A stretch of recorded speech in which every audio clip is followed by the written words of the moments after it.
ప్రపంచ స్థాయి పోటీలకు అమరావతి వేదిక కానుంది. ఏపీలో జలవనరులకు ఇస్తున్న ప్రాధాన్యాన్ని ప్రపంచానికి చాటేలా F1 H2O power boat racing ప్రపంచ ఛాంపియన్షిప్ పోటీలను నవంబర్లో నిర్వహించనుంది.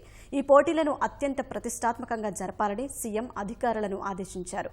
అమరావతిలో నిర్వహిస్తున్న మొట్టమొదటి ప్రపంచ స్థాయి పోటీలను అందరూ మెచ్చేలా ఘనంగా నిర్వహించాలని సూచించారు.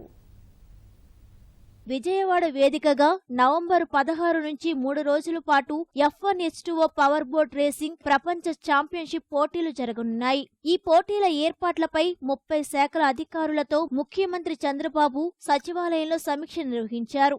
ఎంతమంది వచ్చినా సమస్య రాకుండా పటిష్ట ఏర్పాట్లు చేయాలని అధికారులను సీఎం ఆదేశించారు. వివిధ ప్రాంతాల నుంచి యువత తరలివచ్చే అవకాశం ఉందని 2-3 లక్షల మంది వచ్చినా సరిపోయేలా ఏర్పాట్లు చేయాలని సూచించారు. దేశ విదేశాల నుంచి వచ్చే అతిథులు, క్రీడాకారులు, పాత్రికేయులకు సౌకర్యాలు కల్పించాలని ఆదేశించారు.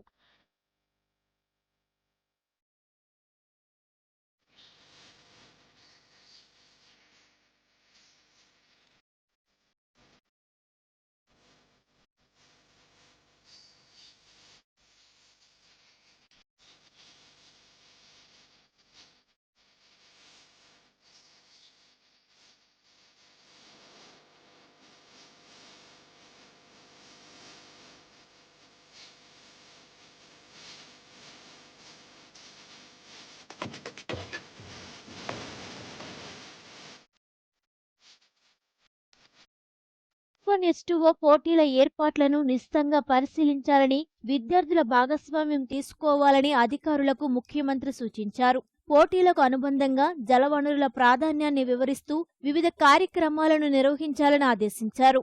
విద్యార్థులకు పోటీలు, కార్యగోష్ఠి నిర్వహించాలన్నారు.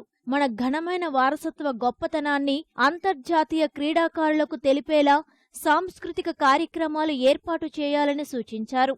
CS నుంచి కింది స్థాయి వరకు వివిధ వర్గాలతో నిర్వహణ కమిటీలను ఏర్పాటు చేయాలని ముఖ్యమంత్రి ఆదేశించారు. F1 H2O power boat racing ప్రపంచ ఛాంపియన్షిప్ పోటీ ఏర్పాట్లపై పర్యాటక శాఖ ముఖ్య కార్యదర్శి MK మీనా ప్రజెంటేషన్ ఇచ్చారు. విజయవాడ ప్రకాశం జలాశయమే వేదికగా అంతర్జాతీయ క్రీడా పోటీలు నిర్వహిస్తున్నారు. పోటీల్లో 10 బృందాలకు గాను ఒక్కో జట్టు నుంచి 50 సభ్యులు చొప్పున 500 మంది క్రీడాకారులు వస్తున్నట్లు తెలిపారు. క్రీడాకారులకు ఆంధ్ర వంటకాలను అందించనున్నామని, ఒకేసారి 1,00,000 మంది కూర్చుని వీక్షించేలా బాల్కనీల ఏర్పాటు చేస్తున్నామని తెలిపారు. F1 H2O ఛాంపియన్షిప్ ప్రాధాన్యాన్ని వివరిస్తూ కళాశాలల్లో అవగాహన కార్యక్రమాన్ని నిర్వహించామని మీనా వివరించారు.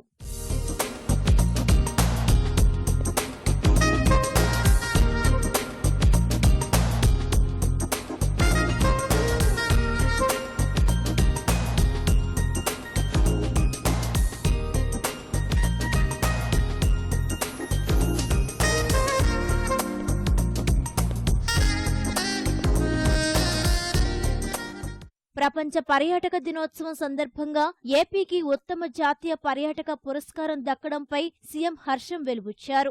పోలవరం బహుళార్థ సాధక ప్రాజెక్టుకు అనుసంధానంగా ఏర్పాటు చేస్తున్న పర్యాటక ప్రాజెక్టుపై సమావేశంలో చర్చ సాగింది.